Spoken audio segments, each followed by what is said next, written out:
Hey, I'm Amanda from Trifecta Fitness. We're proud to be Clarksville's new Get Fit headquarters. Trifecta Fitness is a state-of-the-art spin and strength training studio. Our spin studio is truly one of a kind in this area, complete with 20 state-of-the-art live fitness bikes and an incredible sound system. Our strength training is done in small groups of 6 or fewer, and all of our strength and spin classes are scalable for every level of experience. Come see us in the heart of Clarksville, just behind MAPCO at the corner of Old Trenton Road and Wilma Rudolph Boulevard. Call us for more info at 931-542-6265 or download our Trifecta Fitness app for a full list of upcoming classes.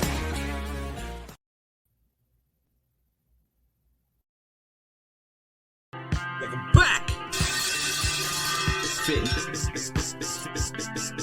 MisFitNation. MisFitNation. We are a show founded by veterans and hosted by veterans and a military spouse. Our mission is to get people to tell their story to the world. If you're an author, share your tips with the Misfit Nation.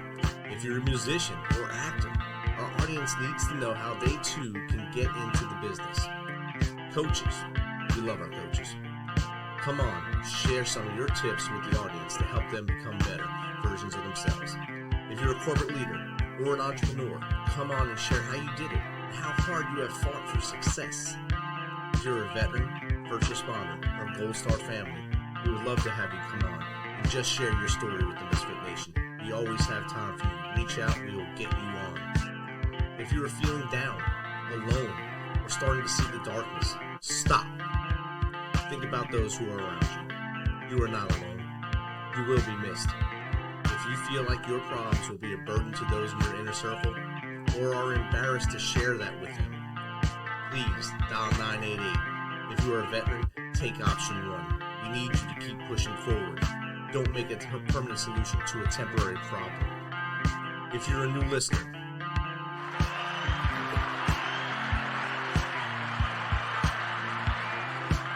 welcome to the Misfit Nation. Be sure to subscribe to the show on your favorite podcast apps and also on our YouTube channel at @the_MisFitNation. That's @the_MisFitNation. Subscribe and click the bell. This will keep you up to date with all of our latest episodes and all of our news. You can also find us on Electrocast Media and About Face Radio. This will keep you up, tuned into us, and learn more about our great guests.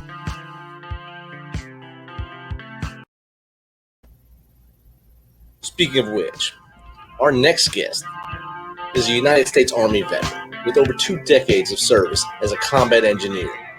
He has attained his MBA and his master's in education since retiring while continuing to train soldiers.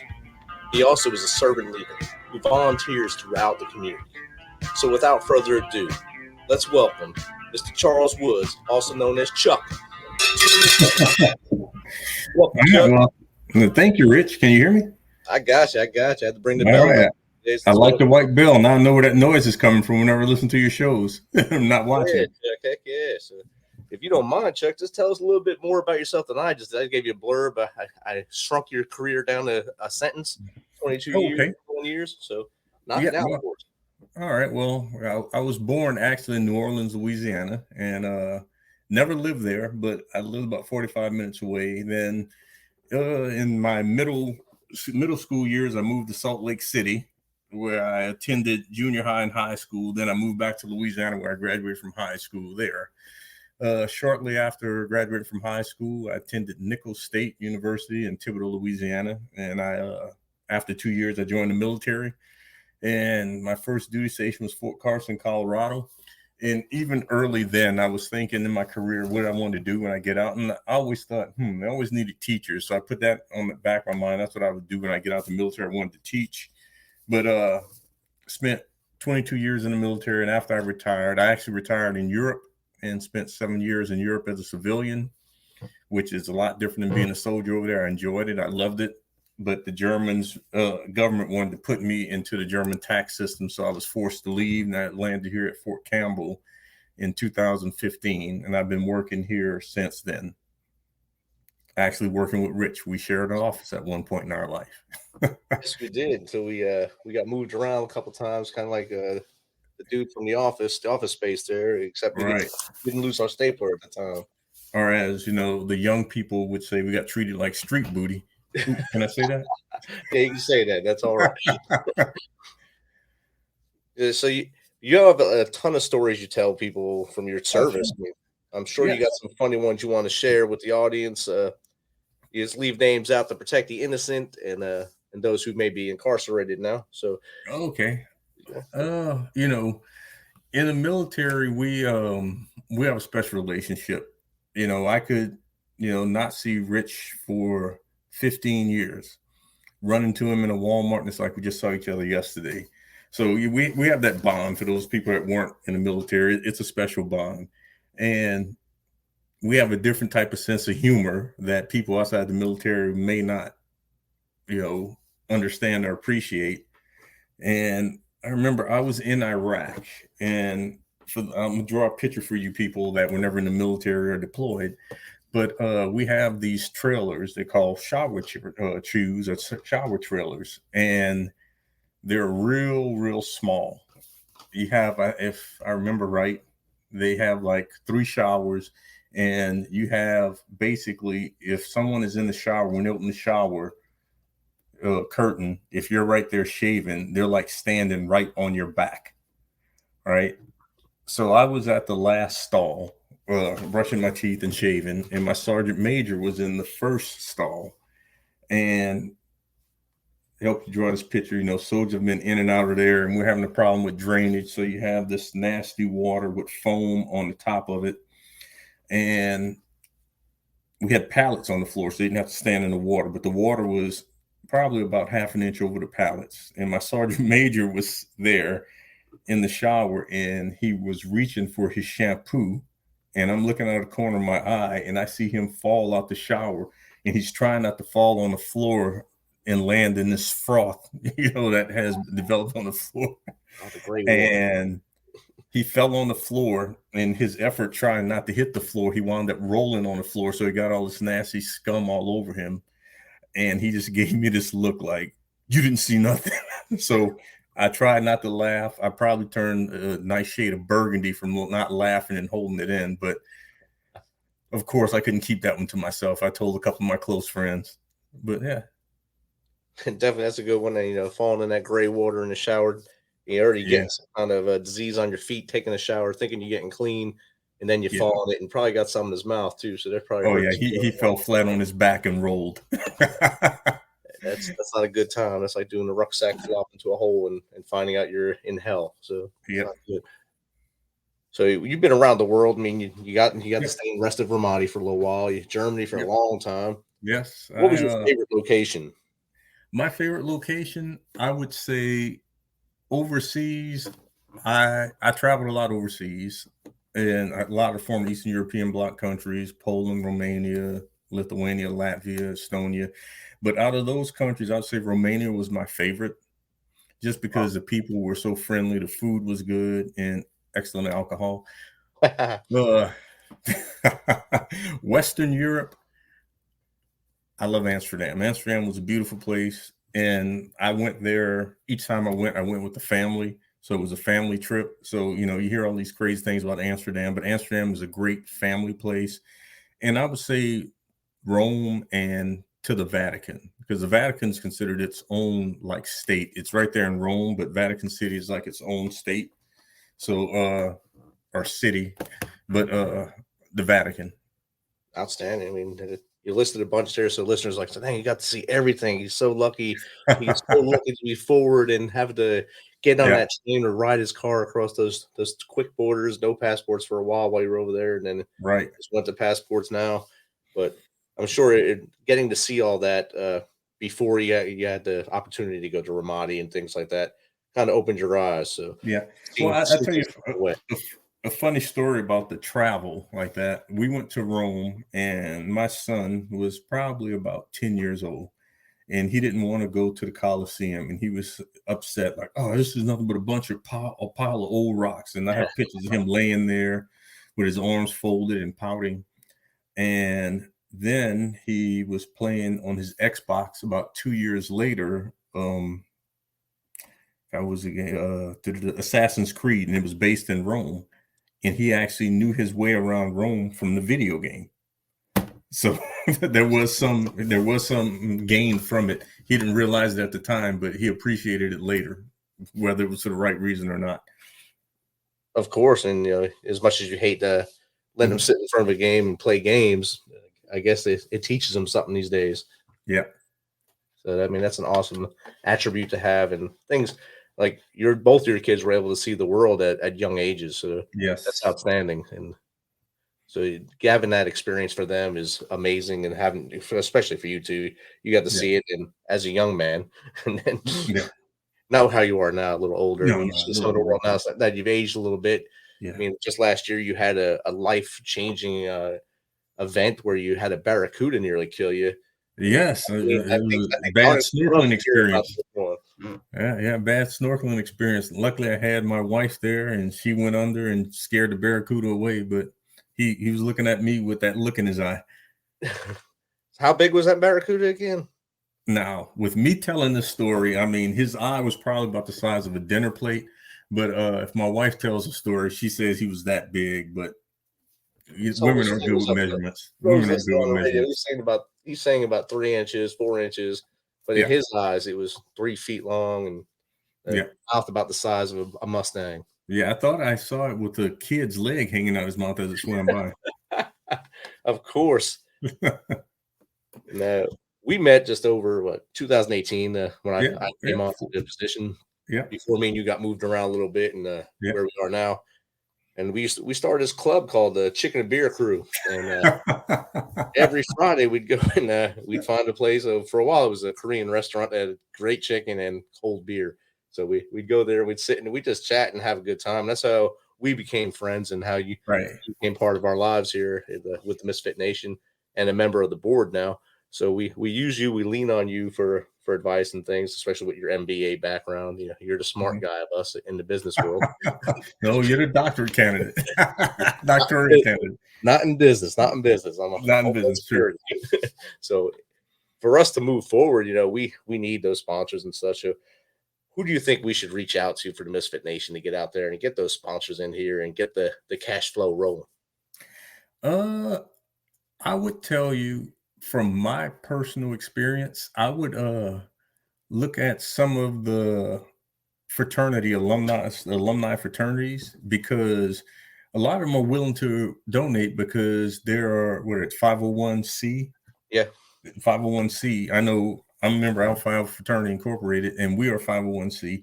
And I think all the alumni chapters or organizations of the NPHC, which is National Panhellenic Council, are 501c organizations. Outstanding.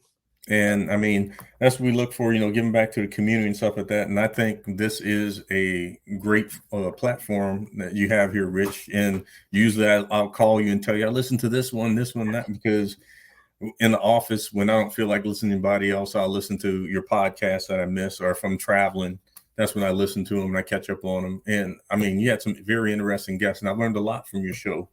But yeah, looking for those sponsors, I would, like I said, I would start there, and then I would start looking at the local community, just different individuals in the community. I know we don't want to get or cross that line and get into the political aspect of it, because we don't want people to think you're leaning one way or another with any type of party, because that sometimes could be, a downfall or something that people may frown upon. But yeah, I would say when I was with the Boy Scouts, and I was over in Germany with the Boy Scouts, and I was one of the adult leaders. And when I left there, I was actually the treasurer.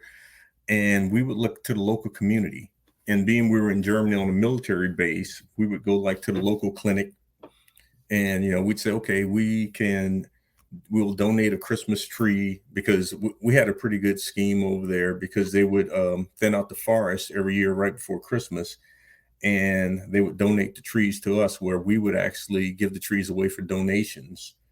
And that's how we would raise money, unlike the popcorn sales and some of the other things that the Boy Scout did. But we were a small, tight-knit community.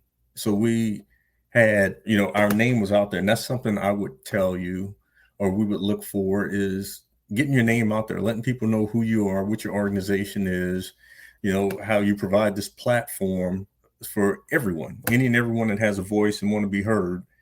And word of mouth. I think word of mouth. And I don't think you're large enough yet to have a billboard, but hey, I have your sticker and your number and stuff. And, I talk to people about it because pretty soon my wife will probably be on here doing the show. And I mean, she has an interesting story herself about where she came from and where she is now. Story of resilience too.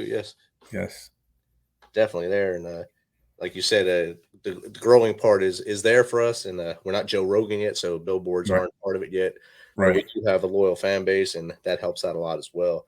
Yeah, and I mean, you're a member of the Jeep Club, and even I would think even advertising there with the Jeep on your Jeep Club, and I know, if I'm not mistaken, you have it on your Jeep. Yes.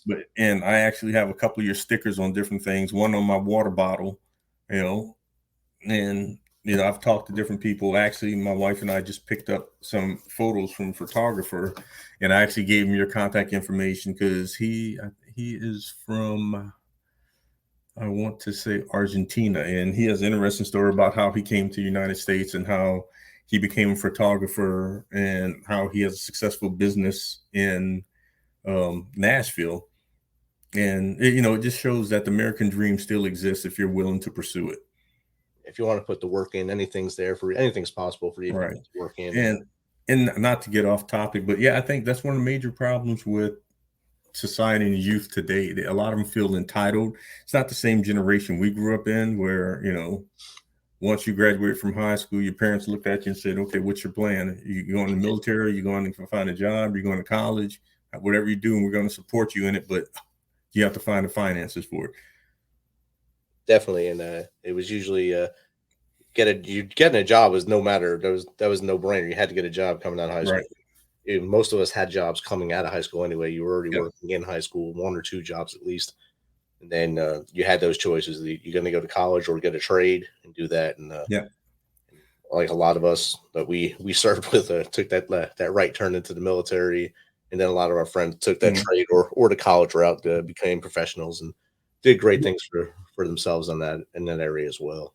And, you said that, and it made me think of something. And when I was doing my master's in education, I did some research, and it was research basically on, how the young mind thinks to a certain extent when it comes to education. And I'm sitting here, and you made me think about that. And with me looking at that research I did, and I basically did the research with students that had a better understanding of the English language and better communication skills versus, everybody else in the class, but it was math. And my research, what I discovered, those that had a better understanding of the language and how to communicate knew the right questions, and those were the better students. And fast forward, I taught for the University of Maryland at their European campus, and I taught here at Nashville State. And that's one of the major issues I saw with a lot of my students is that they weren't properly taught at the lower level. And I think that that's one of the issues we're seeing today, because like I said, my wife, like your wife's a school teacher, and she'll ask, and not elementary, high school teacher, and she'll ask students, what do you want to do when you grow up? And she gets answers like, I want to be an influencer, or I want to be famous. And, I guess it's a different mindset. Definitely, yeah. I think it's part of the Kardashian effect as well. A lot of the young generation now, I don't even know what generation they are. They want that fast money on. They want their face everywhere, and don't want to work for it, or don't want to work too hard for it. Just showing that they can follow someone's dance or lip sync to someone else's music. Yes, and we can do that. We can karaoke all day, and yes, we can. we have that plan to go out and do some karaoke here in a few weeks, or this week, next week, whatever. We'll find out. We'll figure it out. Every Friday, Chicken and Beer Crew still hangs out. That's right. And we'll be right back after this quick break. When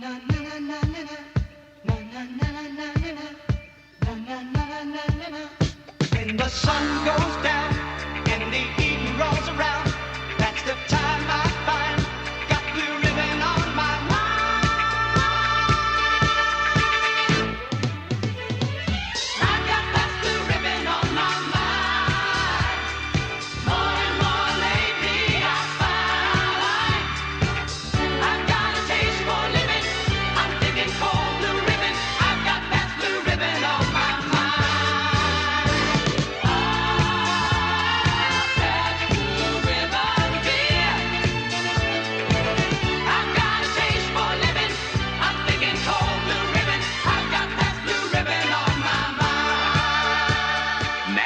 good Pabst. America's premium beer since 1844. Pabst. A lot to look forward to.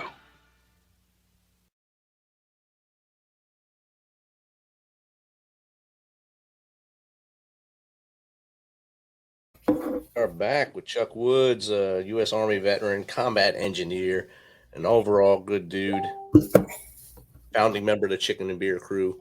And we're hanging out here live on About Face Radio, Electrocast Media, and all the Facebook, all the social media. So jump in, ask your questions. Chuck is ready and willing to answer questions right now. He's amped up. First comment on here was, how come you're not in the same room with drinks? And I told him, I said, because Chuck forgot. That's why. That's the only reason why that happened. That's why he's not in Studio A1 right now. But yes, we work hard and we play hard, but sometimes we have these things that trump that stuff. It's called like a honey-do list. And I had one this afternoon, and I actually almost, I did forget about this until you sent me the message, Rich. And I was like, all right, send me a link. But I was in the process of scratching things off a honey-do list. Heck yeah, life happens. We understand. Steve understands too. His better half chimed in, oh no, not you singing. So she doesn't want to sing it, but I guess we have to now. Oh, we'll do it, man. And now challenge accepted. We're going to get out there and sing. We might even wear outfits. That's right. Matching ones. Chuck has a lot of last time we wore matching outfits, right? Yeah, someone got married. Video. Yeah, Steve also asked, will you be with us in June at the race? Yes. You see that? Most he's definitely. Well, he's ready. He's ready to become NASCAR famous. For those that don't know, I have never been a NASCAR fan. It's never interested me. And last year, Rich invited me to the NASCAR race. And I was like, yeah, why not? And I fell in love. I mean, just with the sound, the crowd, the people, everything, the beer, just the whole atmosphere. So I'm a NASCAR fan now. And speaking of beer, that you're the first one of us that got in trouble on pit row. Yes, for walking out pit row. Excited walking down the pit row with that beer, with your press pass on, and all the security guards, they look at everyone and they see you come right at you. I thought they were profiling at first, and then I realized what was happening. They gave me some leniency because I was new to NASCAR. I didn't know I couldn't bring my beer on pit row. So, I went ahead. They said you could dump it or finish it. So you went and did the latter, and because they weren't cheap, so you went in style right there and down that thing, and it was impressive. And I think everyone around watching was very happy watching you drink that thing as they were sweating to death in pit row. Yeah, but I'm looking forward to it. So we will be together again at Nashville Super Speedway in June. Under the stars. Hopefully the race gets in without rain this time, so we don't have to stay at the bar as long. But otherwise, we'll do that anyway. Yes. So as long as I could get infield pass. you I'll need a pit row, but actually I could borrow yours to go there. But as long as we get the infield pass, I'm there. We're working that through the studio right now, so we'll have it, and hopefully we'll have hard cards so we can go into the actual garages as well. Cool. So it'll be an even better experience for you. So we've talked about Army life, talked about work life, school. Where do you see yourself in 5 years as far as, are you going to be an adjunct professor still, or do you want to get back into that? I know you're on a hiatus right now since the COVID world happened. Yeah, I think probably so. But as much as I hate it, I think I'll be totally online because as you know, my plan is to bounce between here and Panama once I retire in about 5 years, because I'm looking at 5 years for good and just hanging up the boots. And, when it's warm here, I'll be here. When it's cold here, I'll be in Panama. With Rich probably, right? You'd be like a snowbird, but extreme. And I mean, because I enjoy teaching. I enjoy teaching. Just sharing the stories with the students, listen to their stories. It's almost like being in the military because, you have everybody that comes from different, parts of the world, different aspects of life. And their one common ground that they meet on is in the classroom.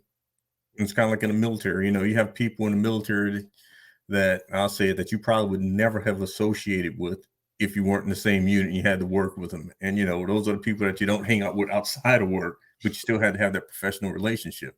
But they came from all walks of life.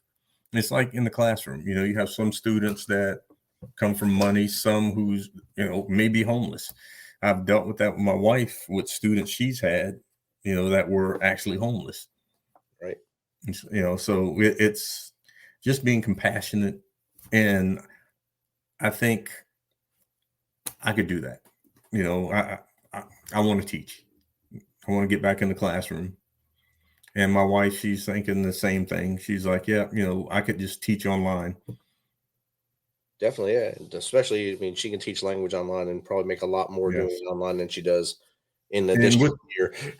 And with that also, I didn't mention that she's certified for the visually impaired, so she can read Braille and do all that stuff, that's one of the things she saw in the public sector before she went in there, that they did have students that were visually impaired in the regular schools, but they really didn't have anybody there for them. You maybe had somebody came in once every other week or so. What's up, Jake? But yeah, just trying to make the world a better place. I know I've seen you with soldiers, training them, and how you create the bond with them, even though you're not in the uniform no more. Yeah, you still get up in front of them, you train them, and you create bonds with them, and lasting bonds. I've seen guys come back into the office asking for help after, especially the one at one of his fire stick helped with you a bunch of times. He was also one of your college students. Yeah, he was one of the college students and a soldier. So yeah. So that was a good one. And I know when we go to our Friday spot now at the Thirsty Goat right here in Clarksville, Tennessee, there's an employee there that comes up to you that also was one of your students at Nashville State, and he acts like he's still in your class, even though it's been a few years now. So yeah, he's graduated and moved on. Yes. But yeah, I've seen him, great kid. And I remember him fresh out of high school, now to see how much he's grown. He's working, he's graduated from college, and that's the type of stuff I like. And he doesn't have one of these 6-figure jobs working somewhere. He works at the little bar we go to, and he has another job also. Yeah. But he still has that, he has that diploma in his kit bag in case he needed to, pull it out later. He's definitely staying focused on his future and focused on it. He stays local, so he likes it here. He's trying to help people here, and of course, the Thirsty Goat's a good launching pad with a pretty good staff, and of course, cold beer. Yes, they don't have the chicken for us, but they do have the beer. Yeah. So, as a veteran, where do you see the largest problem for veterans right now, Chuck?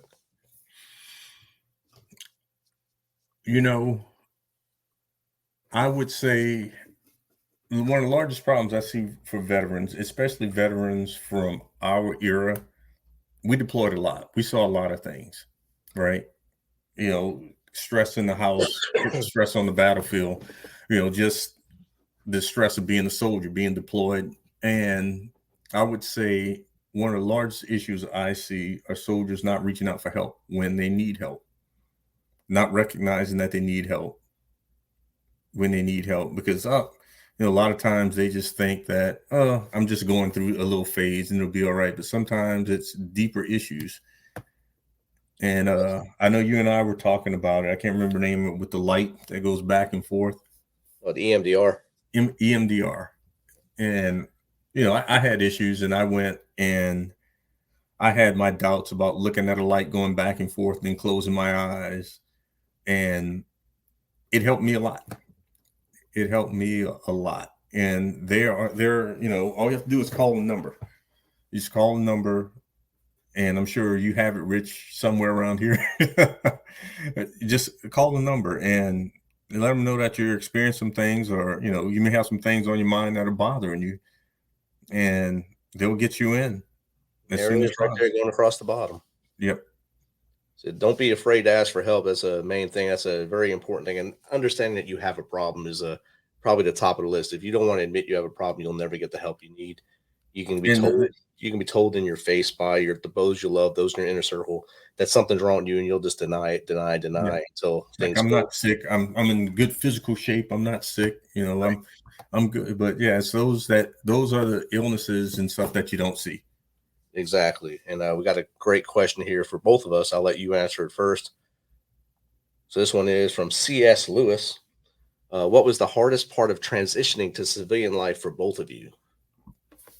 I'll go first. For me, what I was going to do when I got out. But I knew the military would end one day, so I took advantage of it. The Army sent me down to Florida. I was stationed in Miami, and that job ended at 3:00 every day. It didn't follow me home, so I went to school because I always wanted to teach. So that's when I did my teaching certification through University of West Florida, because I was like, no matter how bad the economy will be, they'll always need teachers. But I don't want to teach little kids anymore because my license was K-6. But the hardest thing is the realization that I'm actually going to do this, because I've seen it with friends of mine that decide, okay, I want to retire or get out. Then it's like, well, what am I going to do? What am I going to do? I had a good friend. He was a first sergeant, and he stayed until he couldn't because he was in so much debt that he didn't know what he was going to do once he got out the military. So the hardest thing is just prioritizing, life after the military. One thing I would tell you is, if you don't have a guaranteed job or employment, start looking at paying down those bills. So you're not taking that, because when you get out, your check's going to be cut in half, depending on how long you stayed in, but minimum half.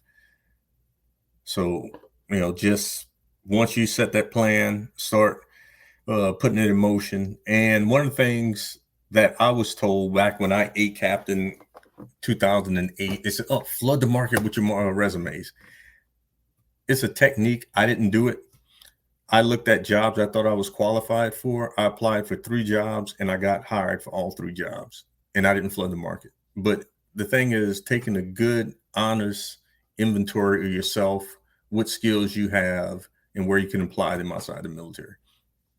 Definitely. And for me, I've seen all of my brothers and sisters that were getting out before me, getting out and falling into these GS positions, GS, government service positions. And I thought that must be the easiest route. So if they're falling into them, I'll be able to just fall right into one too. And as I got closer, I finished my bachelor's degree, got my degree in Homeland Security Emergency Management. I applied to those jobs with the GS positions, and basically they weren't there anymore because all those other people had taken them. So those jobs weren't there. So I put all my eggs in that one basket, wasn't really prepared for the what if next. So it took me 365 days to find a job. So the hardest part was becoming humble and learning that I wasn't the top-notch guy at first, and then just building myself back up and keeping myself humble, and just kept hustling throughout the whole time until finally at 365 days, I got the job with the Mission Continues out in St. Louis. Stayed there for a couple of years and jumped on where I am now. And I've never looked back from where I started now. And I think I'm doing great things now, pursuing my doctorate. So my lesson was just becoming humble. And one you brought up something also. One thing you have to remember is, especially if you were senior leadership in the military or in a leadership position, you may be the low man on the totem pole. You may be, you may not be in charge anymore. Definitely. And our brother George just gave a pretty long statement here. Great topics, gents. Vulnerability is tough to mention as a veteran. While we were told to know and understand all things because there was an SOP or written guideline on how to do it. There is no SOP rule book on transitioning back to civilian life. It's a learn, listen, and seek help as we go. Just hope others are hearing this as well. And I think that's spot on. Thanks, George. Yes. Hope you're doing well, George. Yep. Is he coming to NASCAR? I have to ask him. Well, you just did. So, George, are you coming? You can leave it in the comments. But that's definitely a thing there. You have to listen to those around you, seek the help, and actually listen to what they say when they give you the help. Don't just listen to answer, listen to hear. Once you hear what they're saying, then you formulate that question, formulate that second set of questions, and you wind up with more answers. So it's awesome that way. Mhm. Now you gave a crying emoji. I'm not sure what that means, but he's sad, or maybe You touched him with your response. I guess I don't know. I was just being humble. No NASCAR, but it'll be up soon. Okay, that's why he's sad. Whew. Oh, we made him sad. So, Chuck, what else do you want to jump on? What other subject you want to talk? We talk about a lot of things when we're I out. know we've been all over the place. We haven't, we haven't even zeroed yet, but we're on the qualifying range already. I mean, We're everywhere shooting all we over go, the place. everywhere we go, there's not a stranger we find. We That's talk. right. We talk to Yeah. someone everywhere we go. Yeah. Just so they're not introduced to my neighbor, and your neighbor was at the goat. and it was an instant connection. That was awesome, and hopefully he's there Friday. We can hang out with him. Yeah. I don't know. I don't know. I mean, and I'm sure you can appreciate this. And, some of the listeners right now is that one of the things I'm really starting to enjoy about life is being an empty nester. You know how many trips I've been on in the last 6 months or so. Yeah. And I would tell anyone, if you can, get out the house. It helps. Get out the house. You don't have to go on elaborate trips. I mean, just get in the car and drive an hour and a half in one direction, stop, eat lunch, with your spouse or significant other, and come back, because I enjoy that freedom of not having kids in the house anymore. And because before, you couldn't do those type of things when you had little kids, and, we're part-time owners of the dog. We only have them half the month. So, it's easy. The dog's not here all the time. He's only here 2 weeks out of the month. That's what's called joint custody, Chuck. It is joint custody, yeah. And, I would say just because we never know which day is going to be our last day. Take every day and, do it to its fullest. Exactly. Live life to your fullest, because you never know. Like, my dad told me a couple years ago that we all have an appointment. We just don't know what day it is. So live life to the fullest and enjoy it. Enjoy every minute of it. Being an empty nester is great. You can walk around the house naked as much as you want. Yeah. Just don't answer the door naked. That's frowned upon, I've been told. Yeah. So just don't do that. But you can do whatever you want in your own house. And like you said, you got to get outside those walls. Walk outside, get the air. And just like you have your bike, you can go for a ride. Let the air hit your face. Just don't let someone back into you while you're driving. Yeah. And then just find places to go. Find something new all the time. With me, the Jeep, I just go out to the trails and get mudded up, and that's the best part of it. And I mean, a lot of people were confined by COVID. All the COVID restrictions have been lifted, but some people are still hesitant. Get out, start your life again. Unclick the pause button. Exactly. C.S. Lewis just posted again, and this is a good one. So I definitely remember this one. Will you be daring your next guest to eat a whole chicken? C.S. Lewis did that for me one time in the office, and I laughed all the time about it, but we all laughed about it. And so that's who C.S. Lewis is. I couldn't believe that C.S. Lewis did that, but it was a feat that not many other people could do. Thank you, C.S. Lewis. Now I know who C.S. Lewis is.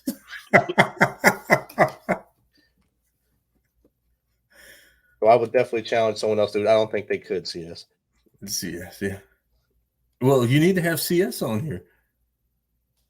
CS would have to wear a hood, and face would have to be scrambled out for OPSEC and stuff. Okay.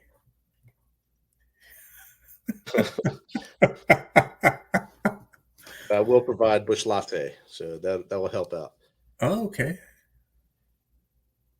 So we talked about transition. We talked about veteran issues, getting out of your own way to seek help, seek advice. The show provides a lot of that for everybody with all the different guests I have: authors, entrepreneurs, coaches, musicians, folks like yourself, other veterans that have been through the ups and downs of the transition or life as it's on its own. Life has its own obstacles. You don't have to be a soldier or a veteran to have obstacles.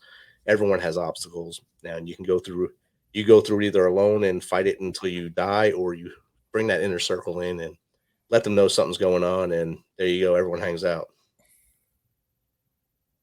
Yep. So true. Just enjoy life, man. Jake just said he bets you can eat a whole chicken, he'll provide it. What you mean by that, bro? I knew that was coming. Well, Jake just spit out his drink right now. I can feel it. Well, I have eaten a whole chicken before. Not in one sitting. No. I tell you back, Army story. There we go. When we, those of us that went to sapper school during the survival phase, they don't feed you probably for like 3 or 4 days. You have all the water you want, but they take you out to the woods at about 2 o'clock in the morning, and you have to set up a patrol base. And, you have to go through your priorities of work. And about 6 o'clock, they tell you, you had survival classes, go find something to eat. And it's still dark. So, you're looking for wild carrots, wild onions, anything you could find out there to eat. And when you get back, they tell you, okay, go ahead, start performing your personal hygiene. And, Child's here. You guys, once you get everybody back, you'll eat. And they give everybody a live rabbit and a live chicken. Or a live chicken. So you have your choice whether you want a rabbit or a chicken. And that chicken looked like a museum piece when it was done. Because there was no meat, no cartilage, and nothing on those bones. I bet. And well, you're also starving being in that school, because I know it's not a fun school if you're weak-minded or weak stomached. So you have to get through there hard, especially when you went through before they actually gave you MRs. I went when it was hard. When the school was 3 years old. That's what I tell people. I went when it was hard. You're almost a plank bearer at the time. So that's right. You're still a test soldier at the time, basically. I think we were. Yeah. Because the school was longer. It was like 37 days. And now the graduation rate now is a lot higher than it was then. Yeah, it could be from people knowing the test, or just that it's gotten a little easier. I tell you, I went from Fort Carson, and we sent 25 guys from Fort Carson from my unit, and we all trained together. We lost one guy because it was an injury.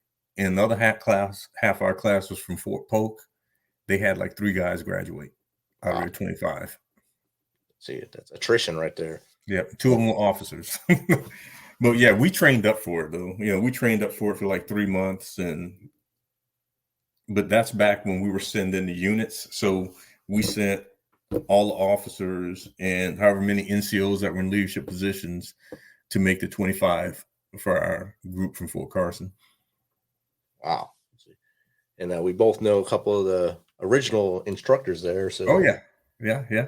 Know how hard they were back then and how they eased up a little bit as they got older in life and look back at the things they did. One of them was my sergeant major in Germany. And I remember him as a young sergeant first class in sapper school. And as a sergeant major, he couldn't run fast anymore. But he will run you for 2 hours at a knee grinding pace. Just like Gunny Highway. Yeah. Your knees are hurting when he's done. That's what it's all about. If the soldiers aren't in pain and if they're beating you, you're not doing your job. So right. You got to keep going until they can't beat you anymore. When I got back from Kandahar in 2011, before I let the soldiers go on leave, I took them on a 10-mile run outside Angels Gate from the company area, just so they'd be tired when they went on leave and they wouldn't do anything stupid the first night. It would take a week into leave before they would do anything stupid. And they always look back on it and said that was the most insane thing they did. I said, I tried my best to make you guys happy. So that's what I did. Well, speaking of the insane things that we do in the Army, I don't know if I ever told you a story about when I got to Fort Hood. When I got to Fort Hood, my daughter was just born, so my wife didn't fly. So I was at Fort Hood for almost 4 months by myself. Oh, boy. I was in a 3-bedroom house with a cot, a 13-inch TV, and a desktop computer. So whenever my soldiers would screw up, I would make them work at night. I said, you couldn't do it on, the Army's time, so you do it at night. So they used to call me the dark side because I would work soldiers. I said, no, you can go home, eat dinner, but be back here at 1800. But just, the stuff we used to do that we can't do anymore. And for those wondering what a desktop computer is, it's the computer that has the back like a box on it. Like Looks like an old console television. Old console television. Just so Chuck isn't aging himself too much right there. I want to let you know. Well, you're right behind me now. How old are you now, Rich? 52? I'm 41, yeah. Okay. So this has been great, Chuck. Great having you on the Misfit Nation. Next time you'll be in Studio 1A. And definitely. We will have some Misfit Nation beverages going on from the bar downstairs. And hey, who knows? I might bring that bottle of tequila. There it is. Maybe we'll get C.S. Lewis to come on the show and grace us with that presence. Yeah. All right, then. Any parting words, Chuck, for the Misfit Nation? I appreciate it. And, you got my creative juices flowing. I'm going to see if we can find some sponsors. Heck yeah, there it is. And the Misfit Nation thanks you. I'll give you one more bell for you, Chuck, since I know you love the bell. That's right. Hey, and tell Thanks for checking us out and being a part of the Misfit Nation. Don't forget to visit our website at themisfitnation.com. It's themisfitnation.com to catch up on all of our episodes and also to get some of that great Misfit Nation gear. As always, be humble, stay hungry, and keep hustling because we are